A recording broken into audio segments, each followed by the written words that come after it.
Hello, everyone. This is Sean from Barry Digital Media, and I hope you're doing well. And today I'm going to be talking about some preparation tips for when you're about to go into a big social situation. Like, let's say you're about to go to a networking event, or let's say you're about to meet with a potential employer, or let's say you are about to deliver um, a big speech, let's say, and then there's going to be some Q and A's afterwards. And this strategy that I'm about to say is something with the aim to really just lubricate your mind, so then you can be witty in the sense that, let's say somebody asks you a question that you're not really prepared for, you can be quick thinking and provide something that's fun. But also, so then when you get into, let's say, a networking event, and you get into a conversation, a one-on-one conversation, or a conversation between another person, you can make it seem natural and then kind of flow into a more deep question. Because if I take a look at my next slide here, you know it's really bad when, or it feels really bad when you're in a conversation and it doesn't really feel like the next person is really that into your conversation, or isn't really into what you're talking about. Like in this example here, I mean, it kind of looks like the girl here is explaining something that she might be passionate about. She almost looks a little bit nervous there. And this guy just kind of has a smirk on his face, has his hand in his pocket, is drinking something, and he's probably looking for an escape of some sort. Like he's being polite, but it doesn't look quite natural.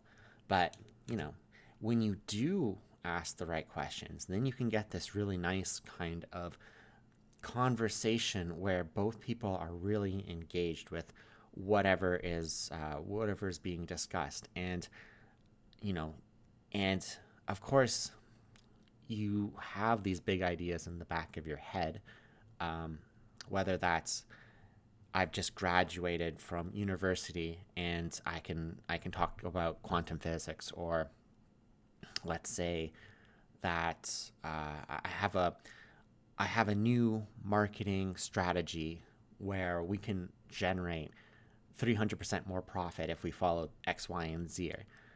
These are all like great things, but sometimes if you just go out of the blue and start talking about these things, then you can trip yourself up. And by working with the strategy that I'm about to say, then you can prepare yourself. And basically what the question, or basically what the strategy is just to practice simple questions.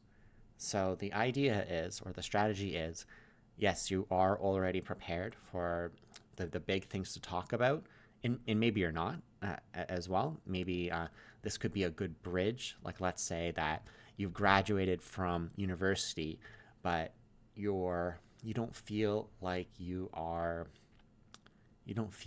you're as competent as you could be, especially when going into the workforce. Like, even if you are a quantum physics scientist, then there is still such a big gray area there where sometimes you have to be in the top 99.9% to really make it through that industry. And so, yeah, you have those big conversation, or those big points in the back of your head, but you don't know exactly quite how to reach up to it. And so by practicing simpler questions right out of the box, then you set your original goals, as you break down your goals essentially. So, yes, you have the big goal that you want to get to, but the first goal, the first milestone, is simple questions. You know, and in polite civilization, we usually practice this by asking people how they are. It not even really knowing that person. Like, let's say you're working with a server at a restaurant, and the first thing that you say to the person is, "Hey, how are you?" Well, that's actually basically the strategy that I'm talking about here.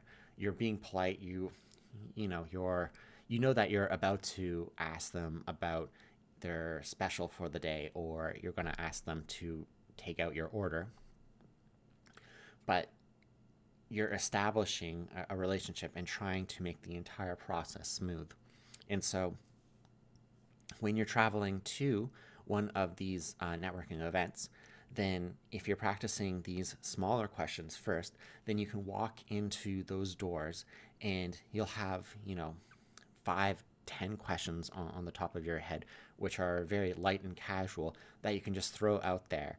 And, maybe, and the nice thing about it is, maybe you just have one of them at the start, which breaks the ice essentially.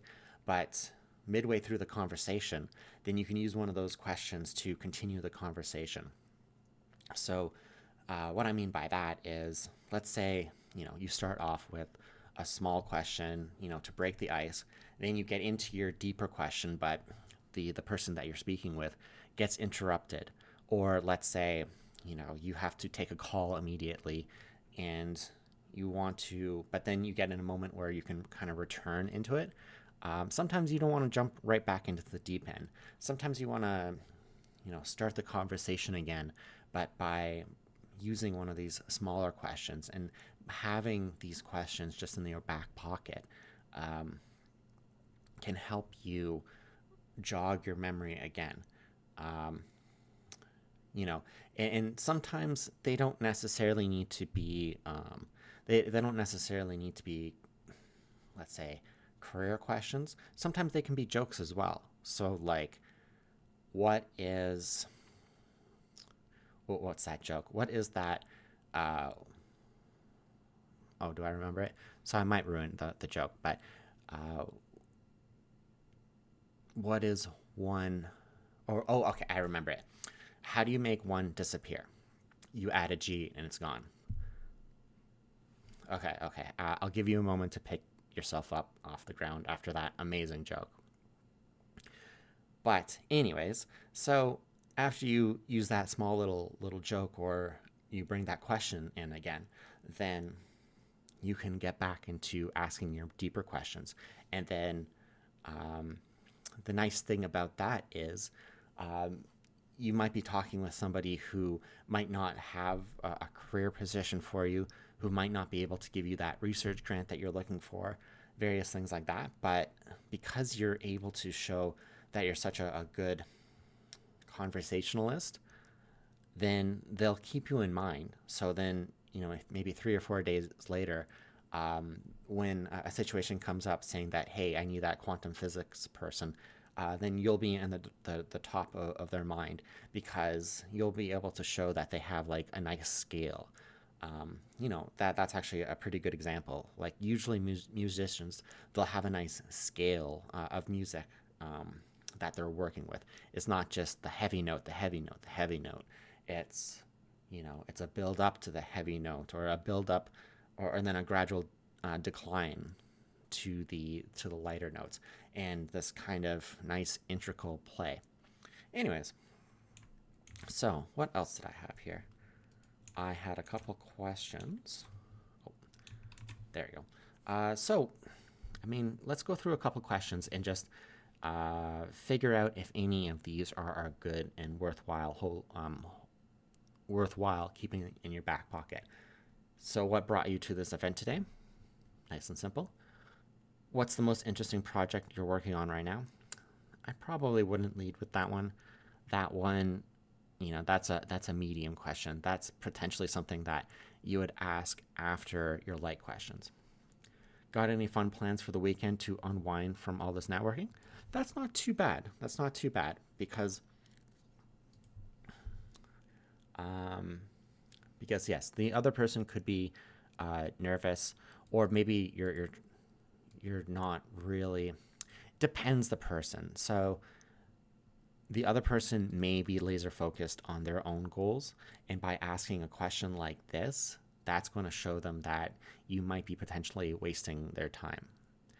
But if you're finding somebody who's just casually at the event, or let's say if there's a break in the interview, then you could do something like this, and it'll break up the pace a little bit, and you might be able to pick up some additional pieces of information.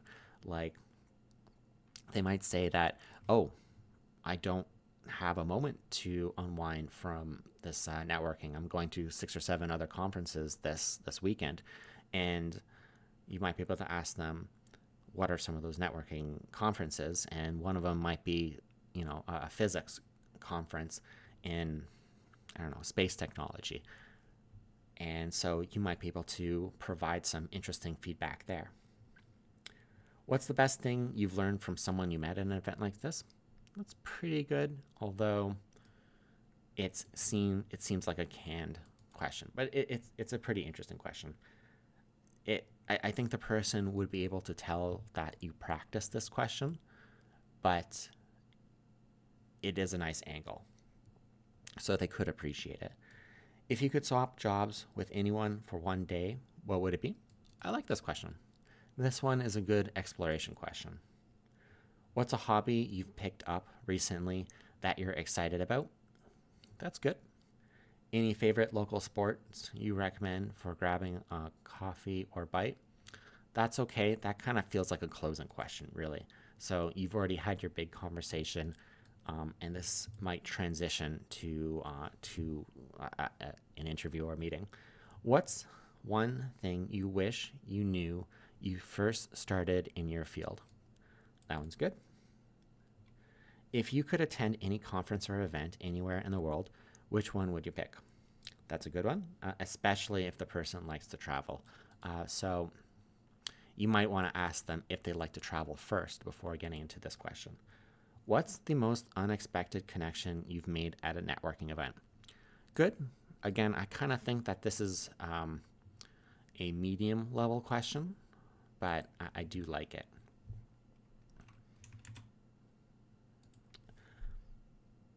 Okay, so I also asked Gemini a similar question, and it's also saying, what's the most interesting project you've worked on recently that had absolutely nothing to do with your job?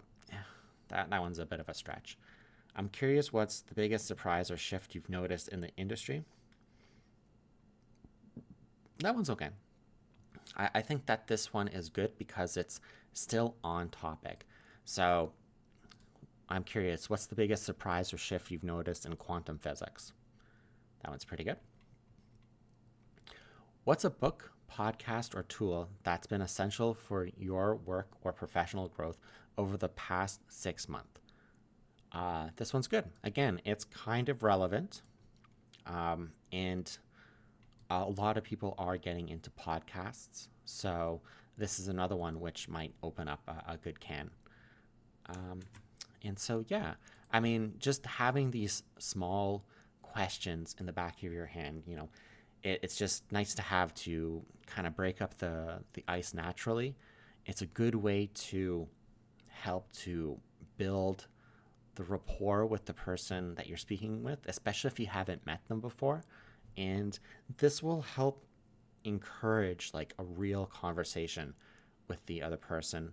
And then it's also something that's going to help you, read the person next to you. The person that you're trying to speak with, they might not be interested in you at all. It might be, kind of just like the picture, this picture over here, was just kind of one of those awkward situations that the person's being polite in.